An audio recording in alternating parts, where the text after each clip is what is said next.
afternoon, or evening, everyone. Hi, everyone. Just letting you know that you are in the right place, assuming that you're here for our Game Change seminar series.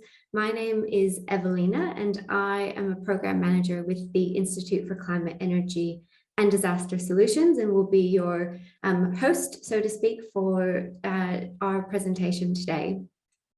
So before we begin, I would like to acknowledge the traditional owners of the lands on which we meet, the lands of wherever you sit today, from which you meet with us virtually. And I hail actually from a faraway distant land, the land primarily of the Potawatomi people on Lake Michigan in the United States, but I'm very privileged now to live and play on the lands of the Ngunnawal and Ngambri people. And I would encourage everyone as well to share in the chat if you'd like to share where you're sitting today or where you're coming from, and acknowledge the traditional owners, pay our respects to our elders past, present and emerging, of course. So to kick off, a little bit of an introduction. The event tonight is part of a series that supports and highlights the work supported by the Game Change Fund. And the objective of the Game Change Fund scholarship that Vehia Wheeler has received, and will be speaking us a little bit about her research within that tonight. The objective of this award is to provide game-changing support to the emerging generation of bright PhD scholars from rural, remote areas, from faraway lands or close to home here in Australia. And the research that we hope to encourage through the award will contribute to game-changing research and solutions in the climate change space, looking at adaptation and mitigation solutions to lead, hopefully, to a healthier planet and better outcomes for people and environment. So the event tonight is being recorded. Just to let you know, you should have received a little notification when you joined, and you're able to submit questions anytime in the little Q&A box, which should be appearing on your screen. There will also be a chat box likely appearing where you might be typing your comments in now. We do just ask that you put your questions in the Q&A section, and other people can actually then upvote them, and we'll be sure to check that box quite frequently throughout the presentation, so that once Vehia has finished letting us all know what her wonderful research is about, we can go to some of your questions. So Vehia, I don't know if you wanted to put your video on so that everyone can see you as I introduce you briefly before handing over. So this year, Vehia commenced her PhD with the Australian National University, and she has yet to join us in icy Canberra. So she is luckily still sitting in the warm weather of Mā'ohi Nui, which is the traditional name for French Polynesia.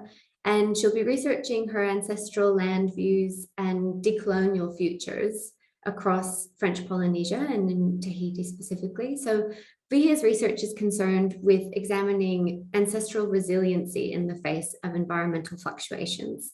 She's looking at how Indigenous knowledges and methodologies from across Mā'ohi Nui can help build resilience in local communities in that region who are facing the very real immediate threats of climate change.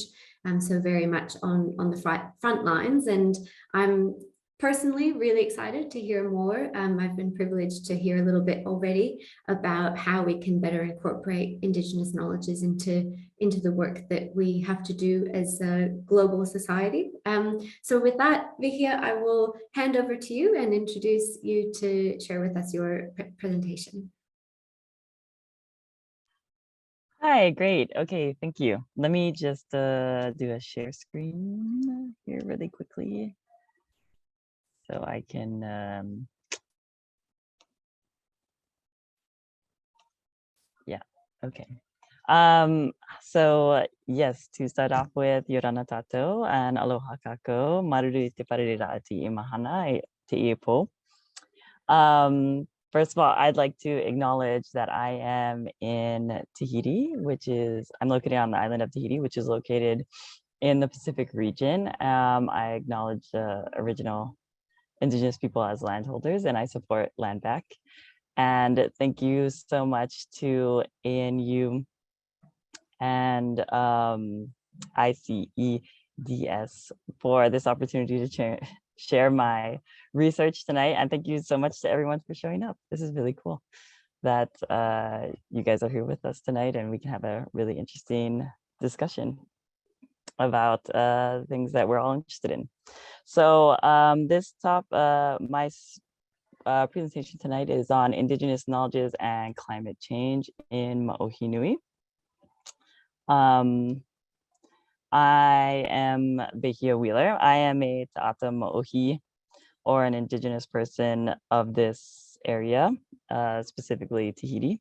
I am currently a PhD candidate in the Pacific Studies Department with Australia National University. So just to start with, I'd like to orient us to where I am speaking to you guys currently. I am located in the South Pacific, Eastern South Pacific, in a territory known politically and colonially known as French Polynesia. There has been some efforts to rename this territory with Indigenous names, and one of the names that is accepted is Mā'ohi Nui. So I refer to this place as Mā'ohi Nui. Within this territory, we have 5 archipelagos, and I have put them here. There's the Marquesas Archipelago, the Tuamotu Archipelago here, mostly atoll islands. Mangareva Archipelago towards the bottom. The Society Archipelago here towards the left, and then the Austral Islands here towards the bottom. And I am currently located on Tahiti Island, which is one of the principal islands, with right next to us Moana, which is where I also trace my genealogy to. So I trace my genealogy to Tahiti and Moana and Mangareva principally in this territory on my mother's side. And on my father's side, I trace my ancestry to England and Wales via the US. And this territory is located within what we have ancestrally called Moana Nui Hiva, what is now known today as the Pacific. So, and I put a larger Pacific map here to acknowledge that Tahiti and our related archipelagos are part of a larger region that we have a historical relationship with. So we are located here in the South Pacific, and we have Hawaii to the north of us, Rapa Nui to the east of us, Aotearoa towards the south, and Samoa, Tonga towards the west, Fiji. Further west, we have Australia, and of course, Indonesia, Papua New Guinea, and our other neighbors. So to speak more about this place that I'm located in, Tahiti, it's most appropriate to start with our creationism story, because our creationism story has given us what ties us is what ties us to this place as the people of this place. This is how we understand the world, through our relationship to the environment, and it gives us our values and just a greater relationship to this place. So I'll start with our greatest god, Ta'aroa, who was born within the Po, or the night, and he was born within this egg, which is called Rumia. He creates from there his lesser gods, and then he creates the sky that we know today, which we call Rumia. He creates the land that we know today, which is called Te Papa. And in between the land and the sky, he creates Atea, which is the great space. And this world is held together by our great octopus called Tumura Ifenua, and is held up. The sky is held up from the land with pillars which relate to the star constellations. And through this creationism story, we understand that Ta'aroa creates the environment first, and then he creates the fish and the animals and the forests and the ocean, and then people. So the people trace our genealogy to the environment and to the gods. So we as Tahitian people relate to this place as a spiritual place, as a place that connects us to our ancestors. And so it's important to note that when we're talking about people that are from this place, because it isn't a place that we have come to know recently, but we have a long history, from the beginning of time with the islands and oceans that we have here. And so my ancestors have lived here historically in relationship with the environment through complex indigenous knowledge systems, creating a society that was based and lived in harmony with the world around us. We had, as you can see in this picture, which is by Herb Kane, we had people who worked in the ocean, we had people who worked as navigators, we had people who worked on land, and everything that we lived with was 100% organic, 100% from this place, and 100% within relationship with people, environment, ocean, and the future. Because in our understanding of Mā'ohi Nui, we think of 7 generations ahead of us. We have names for our great, great, great, great, great grandchildren. So when we're interacting with this place here, we're thinking about how to manage it in a way that is sustainable enough for 7 generations to come. And we do so, we'll go over our traditional society structure, which has helped us to maintain that longevity over generations. We have the ari'i, which were the most highest chiefs. Then we have the tahua, who are the priests, which are at a lower ranking. Then we have the ra'atiara, which are the chiefs, the lower ranking chiefs. Then we have the ya'to'ai, which are the landlords and property managers. And then we have the manahune, which are the population or the commoners, are called also the commoners. And everyone lived in relationship with environment, spirituality, politics, and value systems as one operating system. So this is a really spiritual relationship with the world around us, but it's also very practical as well. And so when we talk about being Tahitian, like our ancestors were very practical. Everything they did was about having enough food to eat and growing enough food to eat for their society, having enough fish to eat, and having that be sustained for future generations. And so part of my research is looking at, if we're looking at climate change and we're looking at increase in cyclones and we're looking at increase in flooding, how can the ways that our ancestors were managing those issues, how can that be used for the future?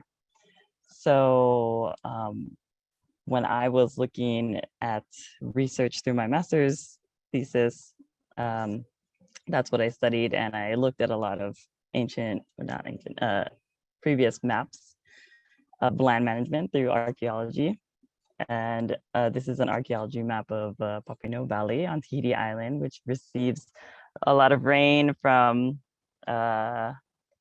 November to March every year. And they receive a lot of flooding. But our ancestors were very preventative when they were building and managing land. And this is shown through my research and shown through archaeology research, because this is a map where the rivers are mapped, but the houses are nowhere near located next to the rivers. So they would be avoiding any sort of flooding. So the F is the houses that can be located here. Next to the rivers would be horticultural areas, and our sacred areas, the marae or sacred temples, are located the farthest from any flood zones. And so that gives a lot of insight into how we can use this knowledge for the future. But we have changed since these times that I've been showing you from the past, because Tahiti has been annexed by France in 1980 and becomes French Polynesia. So Western style management has been introduced, and that is not in relationship to our environment and our values. Private property has been introduced, a lot of land grabs have been introduced, and also Christianity has been introduced. So that really has cut our spiritual relationship with our land and what we call our whenua, which is how we identify with this place. So today, Papeete or Tahiti looks like this. It looks, I guess, like a modern city, you know, like a Parisian-based modern city in which we have concrete buildings. We have our wharf with modern boats, and there's a lot more living next to the coast, which is right next to the water, and less housing structures located in the mountains. And this becomes an issue when it comes to flooding season, because houses are now located closer to flood zones. There's issues of private property, which has displaced people from their ancestral lands and have put them in lands that are available. There are like squatter settlements in which there was no housing regulations for a really long time. And so this photo is from Papino Valley, located in Tahiti, where I'm at, in 2019 during the flooding season from December to March. And I think this was in February of 2019, where we can see that houses were, and people and communities were really affected by flooding. So I would like to use my research to bring back a society in which we can be sustainable still on this land even with climate change and possible devastating flooding and cyclones that could happen here in the near future. And my methodologies for my future research would be, I'm very interested in remapping our lands and revaluing agricultural areas to be agricultural areas, fishing areas to be fishing areas, because right now they are at risk of being, agricultural areas could be housing areas, and fishing areas could be private luxury resorts and anything that people want them to be. So, or anything that has enough money to influence that management style. So my methodologies are looking at our previous stories of how people lived with land, and that's through archival research. And I'll also be interviewing our elders and talking about their experiences of living in these districts on different islands and how people have managed lands during times of flooding and during times of everyday life. Like I said, I'll be going into archives and looking at mapping as well, and looking at place names, because place names are an essential part of understanding land, because our land has been named with environment in mind. So for example, the name Papeete, which is our name for our city, our current city at the moment, means basin of water. And so those are indicators of what the environment could give to us. So if you're putting housing into a place that's called basin of water, then of course there is going to be a risk of flooding when there is a rainy season. And my future goals with my research is that I would like this to be used for policy advocacy and of course for educational research resources for our younger generation to be more in relationship with their land, to have a great understanding of their land, place names and what they mean, and how to manage their land and how to value that for their own future here on our islands.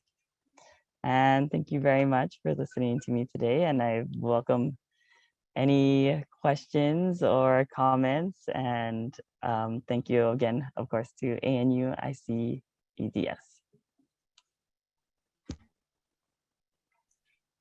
Thank you. Thanks, Vehia. I'm sure that people are manically typing away in the Q&A box, but we'll give people a moment to collect their thoughts. I have a question to start off with. It's always great moderating because you get to selfishly ask whatever you want to start. So I was hoping, Vehia, that you might be able to share with us some of the Indigenous knowledges or practices that you might have already interacted with, and that you found particularly interesting, or I don't know if you wanted to reflect on the journey that you took in the traditional canoe, and then whether there are other Indigenous knowledges or practices from across other parts of Polynesia or across other parts of the Pacific that you think might be relevant in bringing learning. So we were reflecting on the voyaging nature, I guess, of seeking out new lands and practices. So just whether there was any specific examples that you wanted to share to whet our tongues, I guess. Yeah, definitely. I'm very inspired, of course. Like, I didn't invent Indigenous knowledges. I didn't invent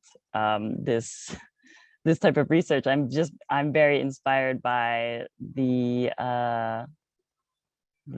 current trends that have been going on, that I've been seeing for the last 5 to 10 years, at least, of reappropriating Indigenous knowledges for our future today. And so in the Pacific, I'm really inspired by what's going on in Hawaii and what's going on in Aotearoa as well. And specifically in Aotearoa, where they're naming their Indigenous knowledge as Mataronga Māori, and the Māori populations are trying to put Mataronga Māori into policy, and they're trying to get it recognized as a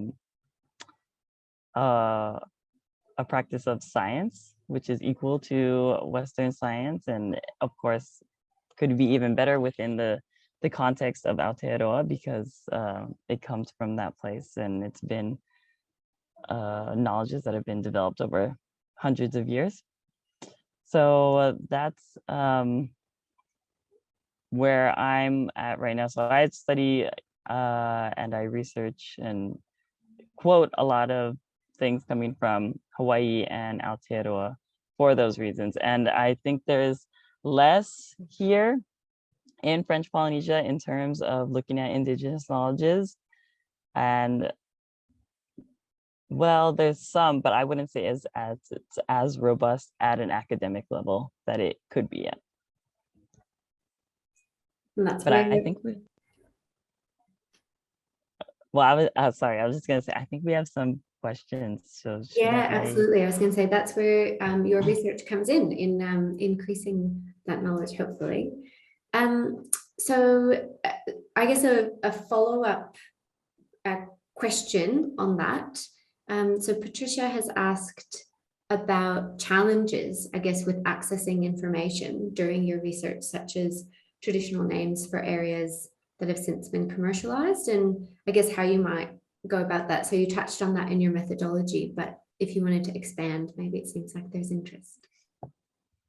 Yeah, I mean, there's always challenges as Indigenous people having to access information. I mean,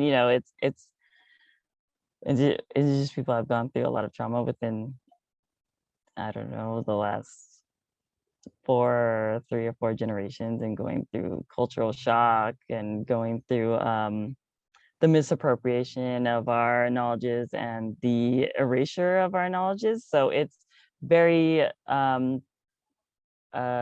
Even as an Indigenous person that is related to this place, I have to be very careful when I'm talking about accessing knowledge and who it's available to. So I don't want to access any knowledge that isn't consensual, and I don't want to give out knowledge that isn't consensual. Now, with that being said, there is, when you go to archives, I think that things here have been, in terms of where I'm looking at Tahiti and Moorea, things here have been quite well documented, and there are still a lot of people that have a lot of knowledges, and I think at this point that really needs to be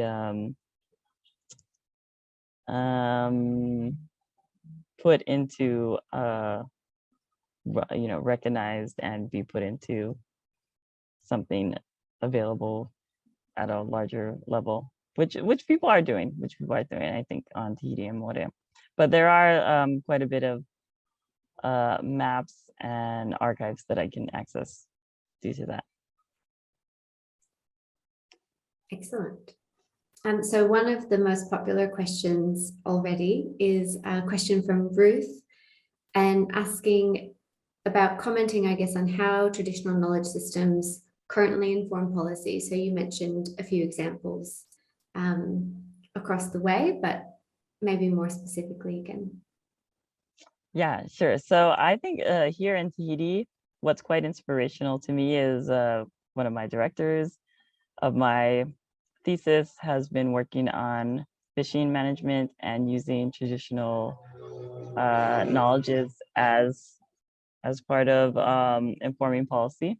So he's done a lot of research on bringing back this concept of rahui, which is restricting certain fishing during certain seasons, then sizes of fish, and working a lot with communities and policymakers and government to put those things in place. So he has long-term research projects that have gone over 10 years, in order to make those things happen.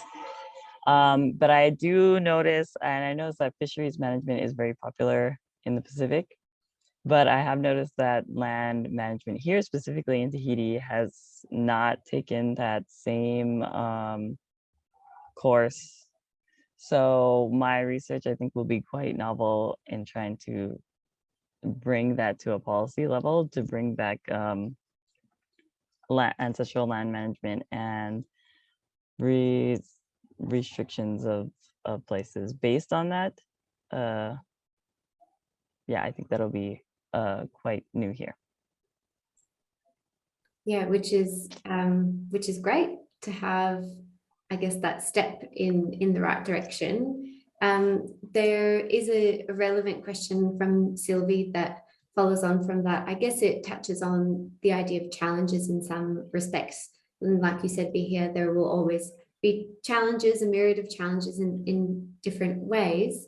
The question from Sylvie is in regards to how Western cultures have obviously already impacted the environment, and probably also the societal structure that you touched on briefly in your presentation.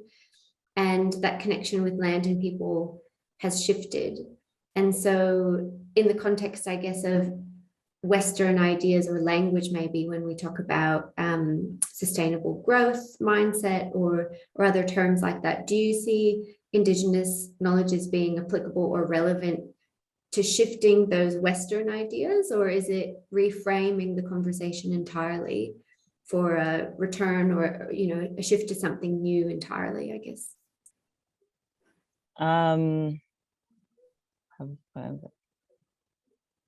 Well, I think, we've all, maybe not everyone, but there's quite the popular statistic where currently 80% 5% of land is managed by 5% of Indigenous people at the moment, and we are preserving biodiversity and basically saving the planet at this moment. So, I mean, even with how far we've been impacted and how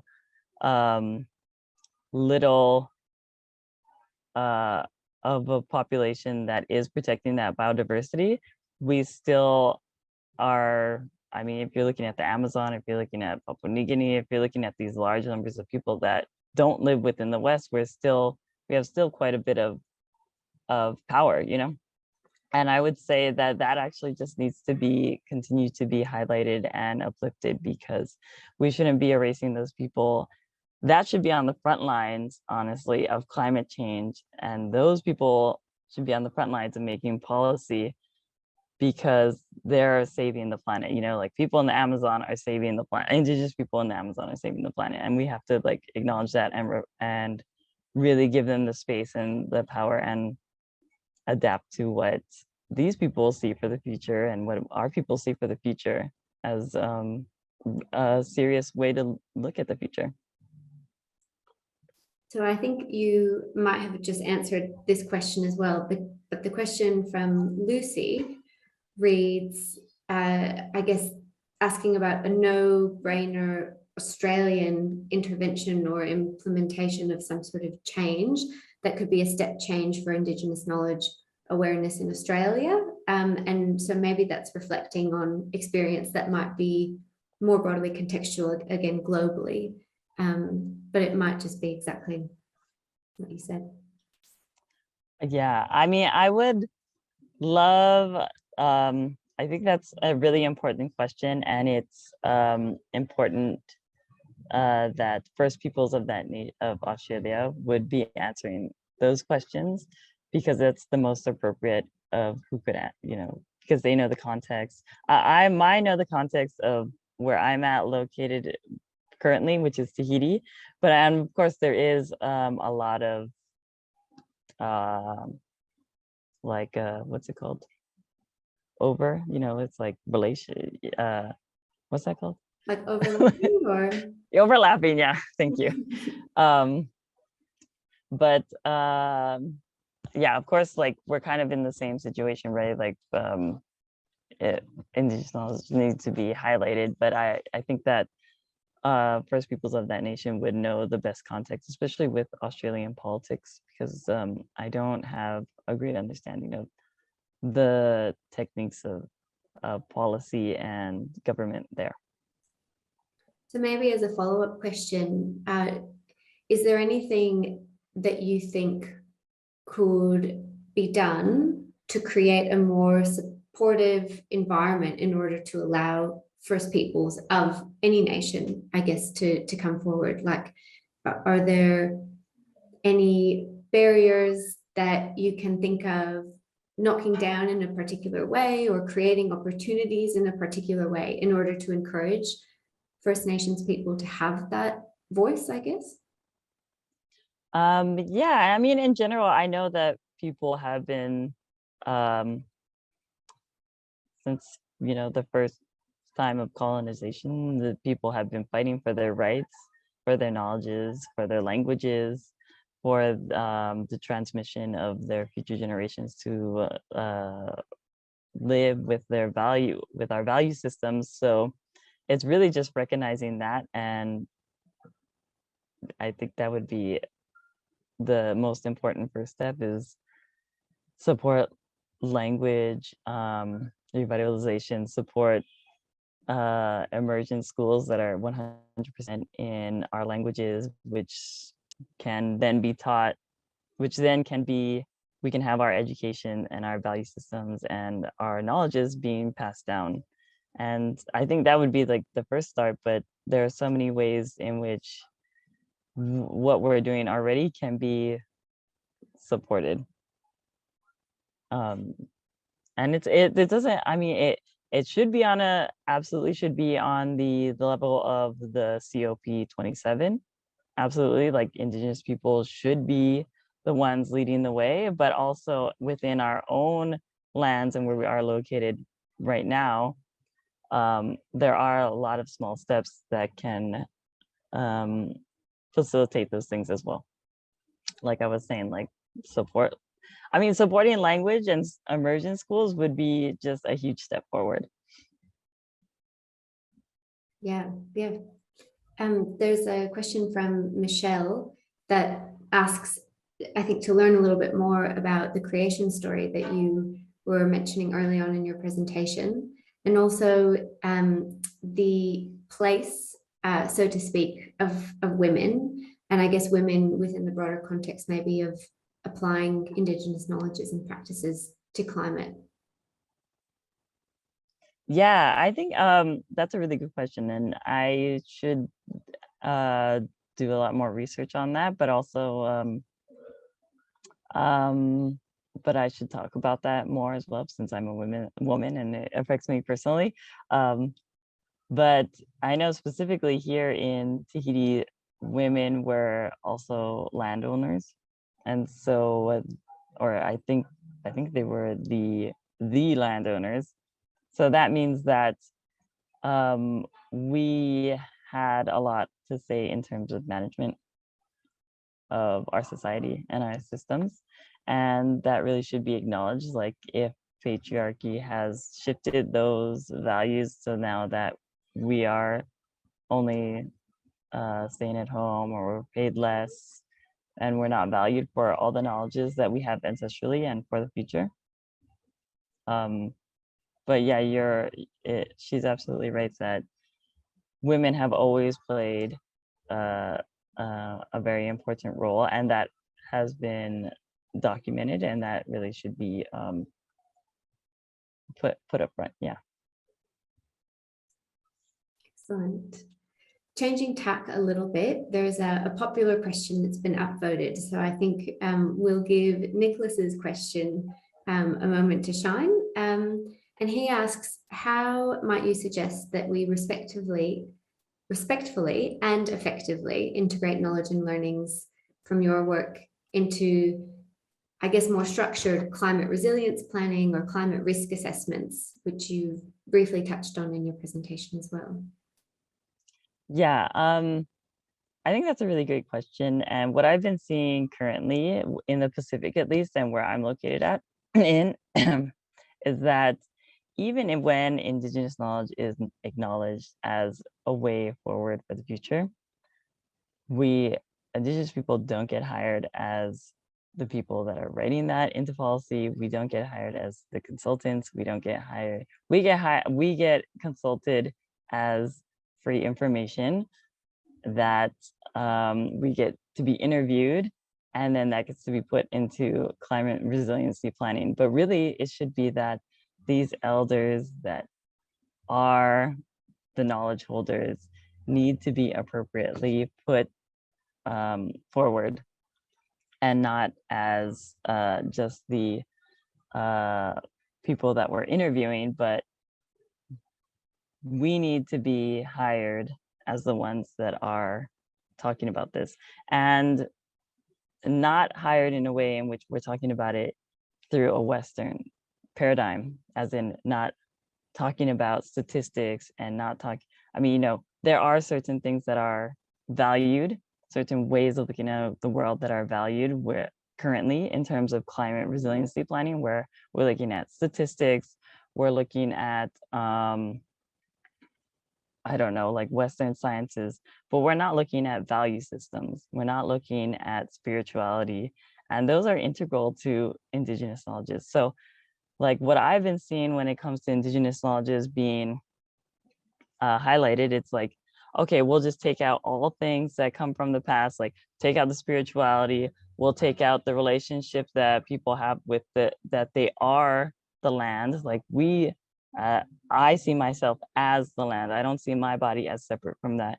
And yet that gets stripped away. So all these things get stripped away. So then it becomes basically a Western understanding of what we're trying to do. And then that's going to lead us in the same place that we're at right now, which is like, it doesn't relate to people. It doesn't empower people. It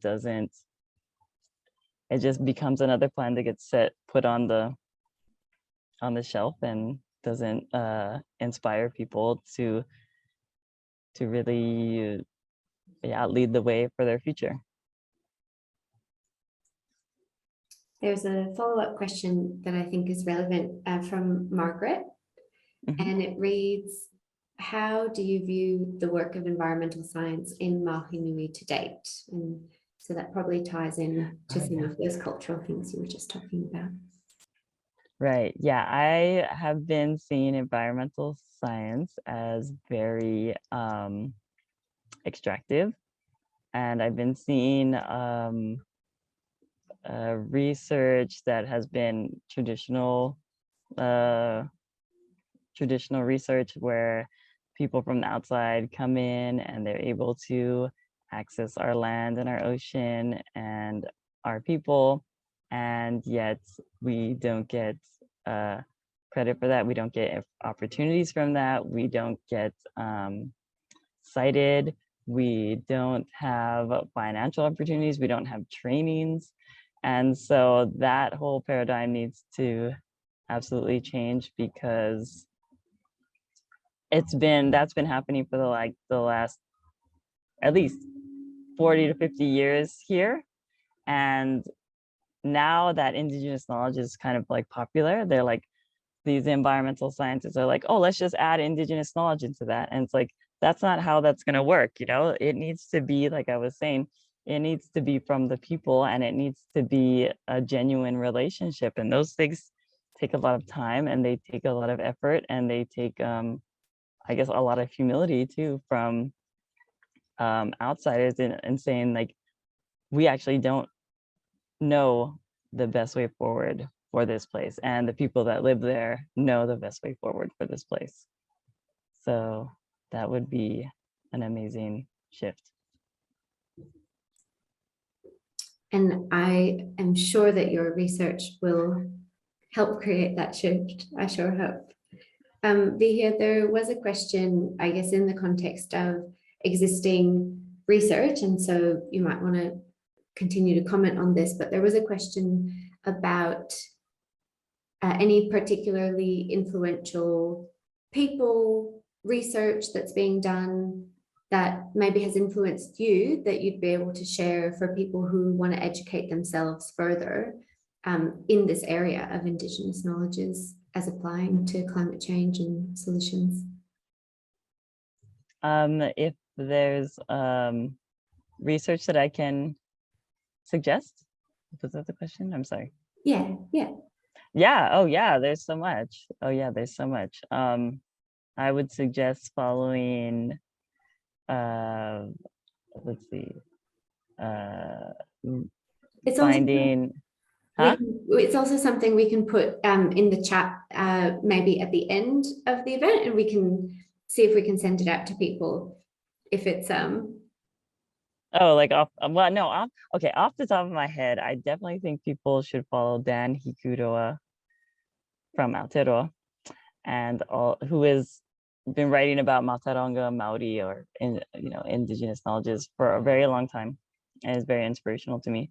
And also Rongi Matamua from Aotearoa, who has been writing about the Matariki star constellation and seasonal change within Aotearoa. And then in Hawaii, people should follow Kalenu Hiva, who's been really doing amazing work in going through our Hawaiian language archives and tracking environmental change from those archives to present day.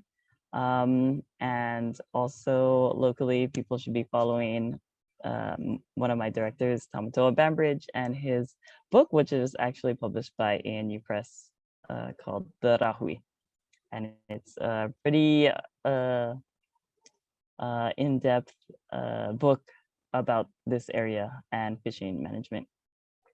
And if I can make a suggestion, could I answer a question from Anis Moore? Yeah, absolutely. Very Do you want cool. to read it? No, you can read it. Oh, yeah. So Anais, hopefully that's how I am used to people mispronouncing my name, so I do apologize if I've mispronounced yours, is wondering about one of the big differences brought about by French colonialism, namely the concentration of people in Tahiti. And so the question is whether you're looking at stories, archives that advocate for the repopulation of other islands, or whether that is potentially just an addition of trauma, of dislocation that many people had experienced during the nuclear testing period when people were relocated to Phuket. Yeah, I think that's a great question because it puts into context the environmental justice issues that we need to be looking at in the Pacific, because and this brings up the nuclear testing period, which was one of a very shocking environmental and social and everything issue within the Pacific, but also within French Polynesia. And we're dealing with the effects of the radioactivity in our environment and our own bodies today. And so that needs to be acknowledged before we even talk about climate change. So I'm glad that she brings it up, because climate change is one of the other effects that this isn't something that Indigenous people have brought upon ourselves, right? We're dealing with nuclear testing that has been brought on by other countries. We're dealing with climate change, which has been brought up by other countries. Like, we contribute very little to our to climate greenhouse gases and things like that. We really do not consume very much. We know who the big consumers are, right? The big countries. And so if we're talking about migrating populations to other islands, I think that that's a part of our history, as we are people that travel and migrate. And I think that it should be seen in that way, through that ba'a or canoe sort of perspective, where we've always been in relationship with our neighbors and they've always been helping us in times of need.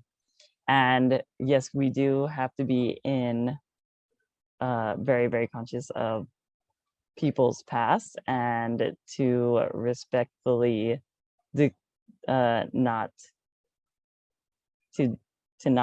invade their spaces.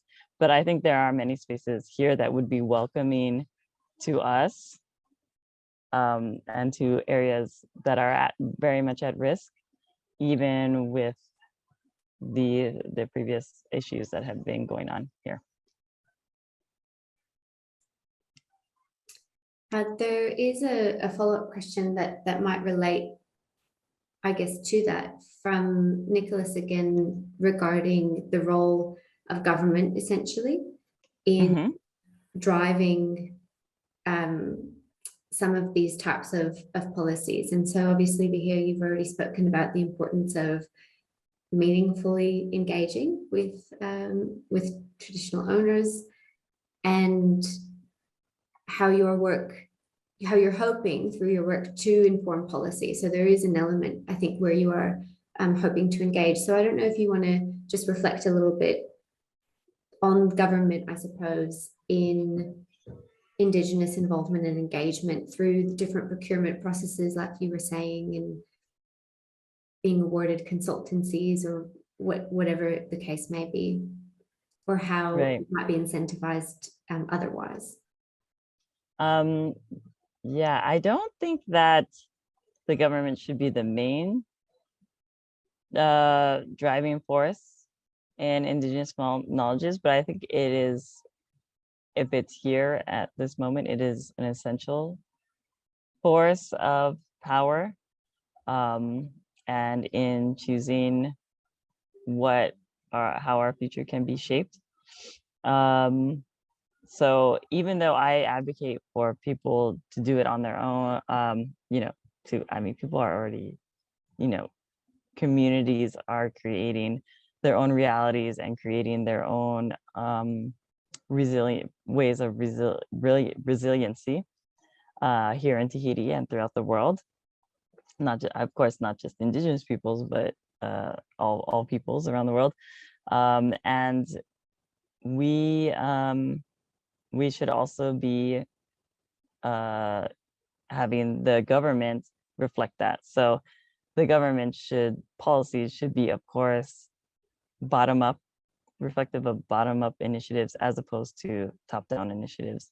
And right now, I think a lot of it is top-down initiatives. So what politicians are most interested in and what people with the most power are interested in doing, and not what large populations of people want to do. Yeah, absolutely. Vehia, I don't know if there are any other questions that strike your fancy. I was going to ask Hannah's question. I thought that might be a good one to wind us up before you might want to share any final reflections with our audience. And Hannah's question is about how non-Indigenous people can best support, uplift, and be allies with Indigenous peoples in the fight for climate justice, but maybe justice more broadly. Yeah, I think that's always a very relevant question, and it's hard to answer that in just one answer, because I think it takes a lot of time to become an ally, and it takes several different avenues. But of course, giving Indigenous people the opportunities that I was speaking about previously, and acknowledging these histories of power imbalances, of colonialism, of the fact that we've been going through suppression and trauma and colonialism for quite a bit of time, generations. I think that's actually one part of it too, is like even when we're acknowledging the land that we're coming from, like we should be doing more than just acknowledging, we should be talking about ways forward of bringing that back to the First Nations, So it's like, we need to talk about that, and then we need to talk about the solutions that are coming forward as well. But yeah, I would love to see self-determination of all countries, so all Indigenous people self-determining on their own land. And that can come through government, or that can come through community initiatives, education. Yeah. Well, Vehia, I will pass over to you if you have any final comments. If you won't mind, I guess I'm selfishly throwing in my final question, which I know is very interesting to me, and I think has been an undercurrent of a theme throughout, which is about that decolonization of research and research practice. And I guess what that looks like to you and in the context of your research, and what the next big picture steps are, I suppose, that you want your research to lead to. So with that, I'll let you have the kind of final comments. Yeah, I think this was such an amazing opportunity. Thank you so much to ANU ICEDS, and thank you so much to the people that attended, and for your guys' interest and for your guys' questions. And I wish we could have had like a discussion too, where we could exchange, because it was just me talking to you guys, which is, I hope that's interesting. But I think it's a great opportunity to share, of course, what I have to say, but yeah, it's also extremely important what you guys have to think, what you guys think, and your guys' own position, and your and how we can all move things forward.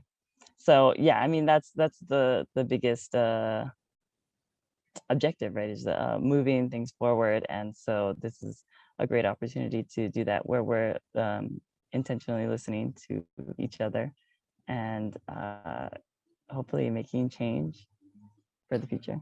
Well, hopefully, Vehia, once you are in the cold embrace of Canberra, maybe we can have a more interactive roundtable. We had too many participants interested in joining to make it an interactive discussion today. That's true. But thank you so much, Vehia. Thank you for sharing with us your knowledge and your plans. And thank you everyone for attending. So as we wrap up, I will just remind everyone, I guess, that this event is really in support of the Game Change Fund and Game Change Scholarship that we mentioned at the beginning, that Vehia has received to support her research as well.